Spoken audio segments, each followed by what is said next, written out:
Hello, आप सभी का फिर से स्वागत है। आज का जो पेपर हुआ उत्तर प्रदेश इलाहाबाद हाई कोर्ट का ग्रुप सी का, उसका हिंदी सॉल्यूशन के बाद में आपका ये जीएस का सॉल्यूशन लेकर के आया हूँ। यहाँ पर एक एक क्वेश्चन के हम जल्दी जल्दी सारे सॉल्यूशन देख लेते हैं कि किस प्रश्न का क्या आंसर सही रहा। तो आइए स्टार्ट करते हैं। यहाँ पर देख लेते हैं, पहला प्रश्न दिया हुआ है कि भारत सरकार की स्वामित्व योजना देश भर में कब शुरू हुई थी। एक योजना है, अब मैंने आपसे बताया था कि अक्सर योजनाओं से रिलेटेड प्रश्न आते रहते हैं।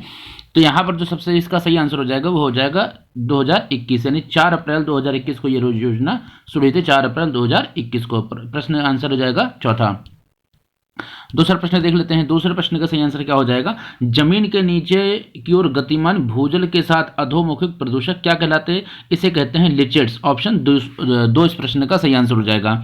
नेक्स्ट देख लेते हैं। व्यस्ततम समुद्री मार्ग जो बिना ट्रंक रूट नाम से भी जाना जाता है, कहाँ से गुजरता है। तो जैसा कि आपको मालूम है कि जो अटलांटिक महासागर हुआ एस आकार का होता है। ऊपर नॉर्थ जो अटलांटिक ओशियन और नीचे जो है वो साउथ अटलांटिक ओशियन। नॉर्थ का मतलब उत्तरी अटलांटिक ओशियन, ये सबसे व्यस्ततम है, यानी ऑप्शन 3 इस प्रश्न का सही आंसर हो जाएगा। उत्तरी अटलांटिक महासागर।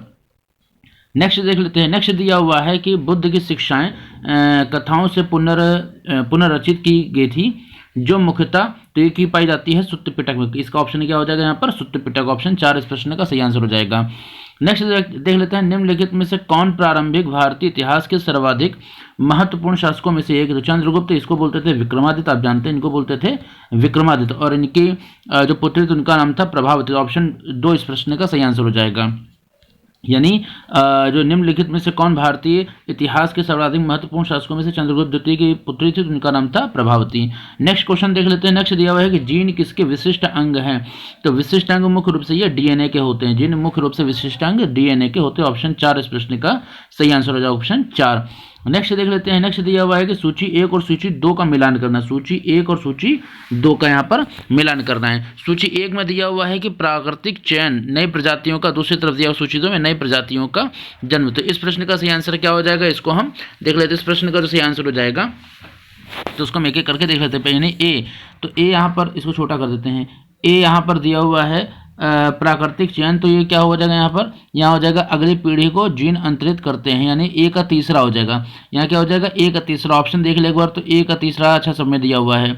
इसके अलावा दिया हुआ है कि स्पेशिएशन यानी प्रजातीकरण, तो बी, तो जो बी का हो जाएगा वो हो जाएगा दूसरा। बी का दूसरा हो जाएगा यानी अन्य जीवों के ही, यानी यहाँ पर क्या हो जाएगा ए का 3 बी का 2, ए का 3 बी का 2, ए का 3 बी का 2 और बी का 2 और कहीं पर नहीं दिया हुआ, सिर्फ यहीं पर दिया हुआ। तो ऑप्शन 2 इस प्रश्न का सही आंसर हो जाएगा। नेक्स्ट देख लेते हैं। इकोलॉजी अध्ययन क्या कहलाती है। तो इकोलॉजी अध्ययन कहलाती है वो होती है अपने आसपास के परिवेश के साथ जो जीव जंतु एक दूसरे के साथ जो है क्या करते हैं, अंतःक्रिया करते हैं। ऑप्शन 3 इस प्रश्न का सही आंसर हो जाएगा। इकोलॉजी उन विधियों का जिसमें जीव तथा जीव एक दूसरे के साथ और अपने निर्जीव परिवेश के साथ अंतःक्रिया करते हैं। नेक्स्ट देख लेते हैं। नेक्स्ट क्वेश्चन क्या है, नेक्स्ट देख लेते हैं। नेक्स्ट दिया है कि किसी राष्ट्र की वृत्तिक संरचना का जो अर्थ या वितरण विभाजन से है तो किस पर आधारित है। यह आधारित है परिवार के आकार पर आधारित है। ऑप्शन 2 इस प्रश्न का सही आंसर हो जाएगा। नेक्स्ट देख लेते हैं। नेक्स्ट दिया हुआ है कि 5FYP यानी 5 ईयर प्लान, ये क्या हो गया, 5 ईयर प्लान हो गया ये। तो इसमें क्या दिया हुआ है कि सूची 1 सूची 2 को मिलाना है। इसके अंतर्गत क्या हो जाएगा कि जो पहला है ए हो जाएगा आपका पहले से ही त्वरित और समावेशी समृद्धि। एक ए जो हो जाएगा वो पहले ही से हो जाएगा। बी हो जाएगा वो दूसरे से, बी दूसरे से हो जाएगा। सी हो जाएगा, यानी क्रमवार दिया हुआ है, पहला दूसरा तीसरा। ये देख लेते कहाँ पर ऑप्शन दिया हुआ है, पहला दूसरा तीसरा। ऑप्शन 3 ये दिया हुआ इस प्रश्न का। ऑप्शन 3 इस प्रश्न का सही आंसर हो जाएगा। नेक्स्ट देख लेते हैं। वर्ग का हो जाएगा घन, वृत्त का हो जाएगा गोलार्ध। ऑप्शन 1 गोलार्ध यानी स्फीयर, इंग्लिश में आप देख लेंगे तो वहाँ पर स्फीयर होगा। गोलार्ध, गोले का अर्थ यहाँ पर हो रहा है, लेकिन यहाँ ऑप्शन दिया हुआ इसमें स्फीयर दिया, तो इस प्रकार से ऑप्शन ए इस प्रश्न 1 यानी 1 इस प्रश्न का सही आंसर हो जाएगा। यहाँ पर क्या हो जाएगा, वर्ग एक वृत्त और उसके बाद यहाँ पर क्या हो जाएगा, गोलार्ध हो जाएगा। नेक्स्ट देख लेते हैं 13वां प्रश्न। 13वां प्रश्न दिया हुआ है कि सूची एक और सूची 2 का मिलान करना था। जो तांबा वो क्यूप्राइट से मिलता है। तांबा किसे मिलता है, क्यूप्राइट से मिलता है। तांबा मिलता है क्यूप्राइट से। इसके अलावा जो आपका लोहा है तो इसका क्या हो जाएगा, यानी 13वां प्रश्न है। 12वां आपका जो है हो गया ए का जो हो जाएगा आपका क्यूप्राइट। लोहा हो जाएगा आपका किससे, लोहा हो जाएगा आपका चौथा, यानी ये दिया हुआ है कि ये इसको क्या बोलते हैं, हेमेटाइट। हेमेटाइट बोलते हैं। तो इस प्रकार से ए का चौथा, बी का ए का चौथा, बी का तीसरा, सॉरी ए का तीसरा, बी का चौथा, ए का तीसरा, ये तीसरा आया हुआ है, फिर से देख ले एक बार इसको, ए का तीसरा, बी का चौथा, यहाँ से अलग अलग कर लाइन को, ए का तीसरा, बी का चौथा, और सी का यहाँ पर क्या हो जाएगा एल्युमिनियम, यानी एल्युमिनियम होता है बॉक्साइड के साथ में। तो इस प्रकार से क्या हो जाएगा ए का चौथा यानी 3 4 1 2, 3 4 1 2, यहाँ पर देख लेते कहाँ पर है 3 4 1 2, 3 4 1 2, 3 4 1 2, ये ठीक है ऑप्शन ए इस प्रश्न एक यानी वन ऑप्शन इस प्रश्न का पहला आंसर सही हो जाएगा। नेक्स्ट देख लेते हैं सूची 1 और सूची 2 को मिलान करना है।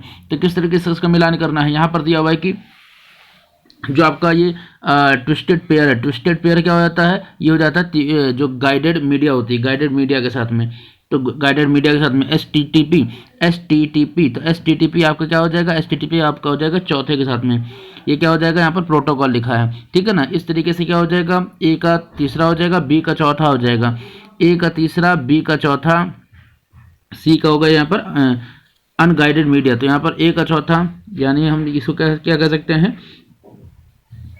3 4 1 2, 3 4 1 2, 3 4 1 2 को हम देख लेते हैं, यहाँ पर दिया हुआ है 3 4 1 2, कहाँ पर 3 4 1 2, ये चौथा आंसर इस प्रश्न का सही आंसर हो जाएगा।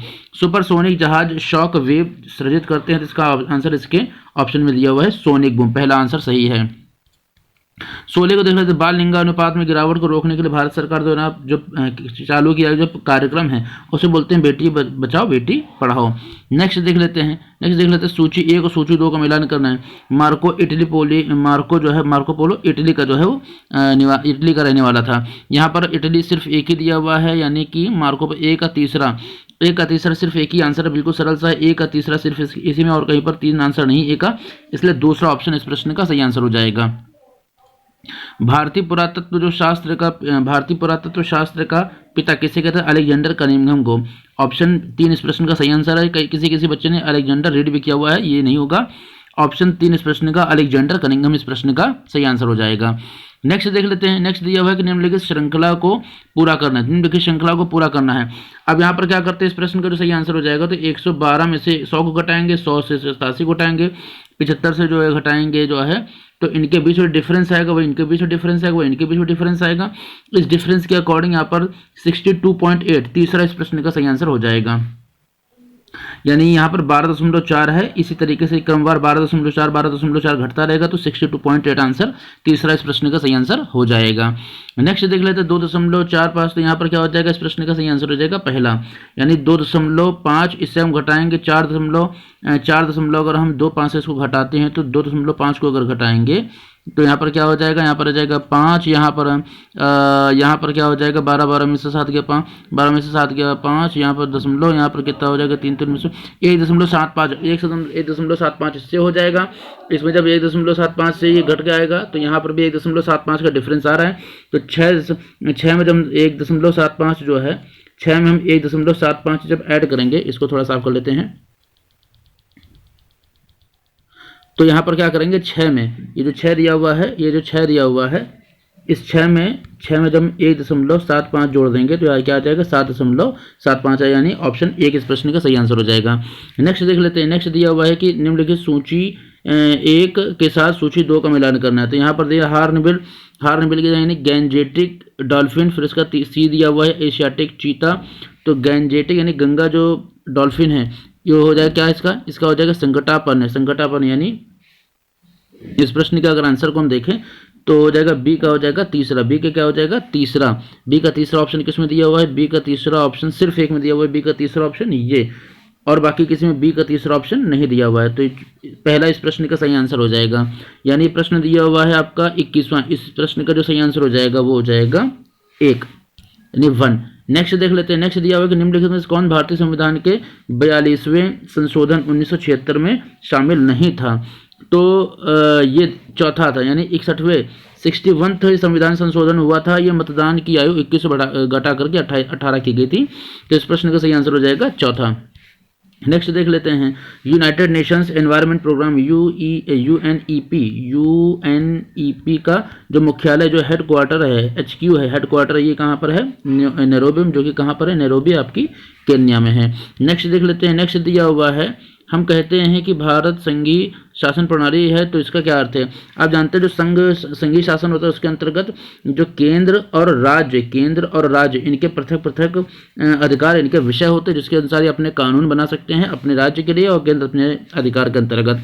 तो ऑप्शन 3 इस प्रश्न का सही आंसर हो जाएगा, ऑप्शन 3 इस प्रश्न का सही आंसर हो जाएगा। नेक्स्ट देख लेते हैं, पेरिस के ग्रैंड सलोन का जो सबसे युवा और एकमात्र एशियाई सदस्य है तो उसका नाम है अमृता शेरगिल। इस प्रश्न का आंसर हो जाएगा 74। इस प्रकार से हमने जीएस के जो पूरे 25 क्वेश्चन फटाफट हमने कर लिए हैं, हिंदी के कर लिए हैं। अगर आपने हिंदी वाली वीडियो नहीं देखी तो जाकर के उसको देख लीजिए, इसी वीडियो को डिस्क्रिप्शन बॉक्स में उसका भी लिंक दे दूंगा, वहां से भी आप जाकर के हिंदी की वीडियो को देख सकते हैं। जय हिंद, जय भारत।